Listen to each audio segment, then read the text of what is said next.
السلام عليكم، أهلا وسهلا فيكم. لو كنتم أول مرة تزوروا قناتي اضغطوا على زر الاشتراك وفعلوا الجرس.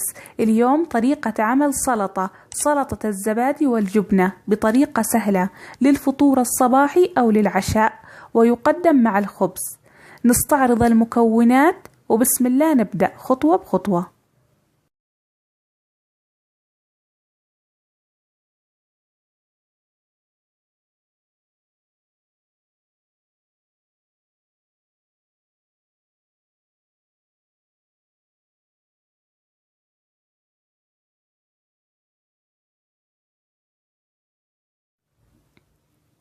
أخلط الطماط وزيتون أخضر وزيتون أسود، أخلطهم مع بعض بهذه الطريقة.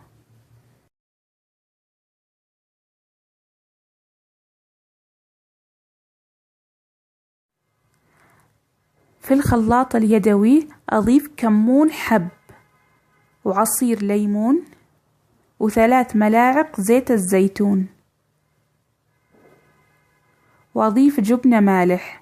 الجبنة المالح بأي كمية، ما فيش كمية معينة. وأضيف نص الباقة بقدونس. البقدونس الورق بدون الساق، لأن الساق طعمه مر، أضيف الورق فقط. هذا الوصفة بدون إضافة ملح، لأن الجبنة يحتوي على ملح. وأضيف علبة زبادي، علبة كامل، بضيفها على دفعتين.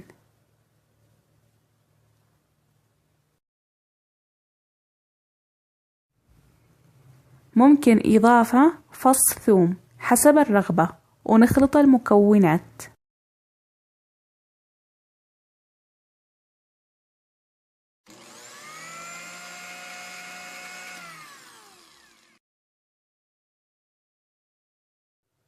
وأضيف بقية الزبادي وأخلط من جديد. تلقائيا بيكون القوام خفيف.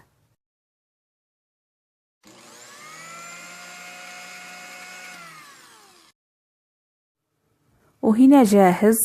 أخلط خليط الزبادي مع الزيتون والطماطم بهذه الطريقة.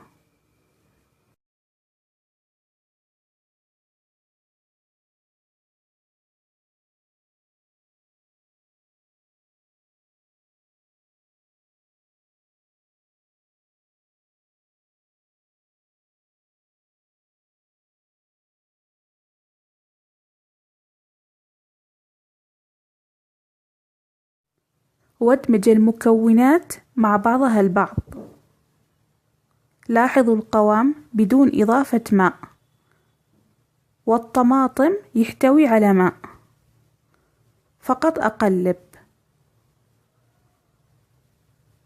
وأقدم.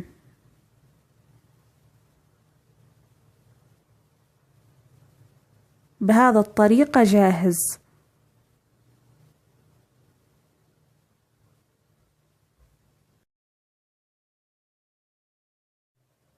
وهنا بدأت أزين بقطع الخيار، لأنه سلطة. ممكن أضيف لهذا السلطة جزر مبشور، وممكن أضيف فلفل حار حسب الرغبة. وهنا جاهز. جربوه وعليكم بألف عافية، وانتظروني في فيديو قادم، ومع السلامة.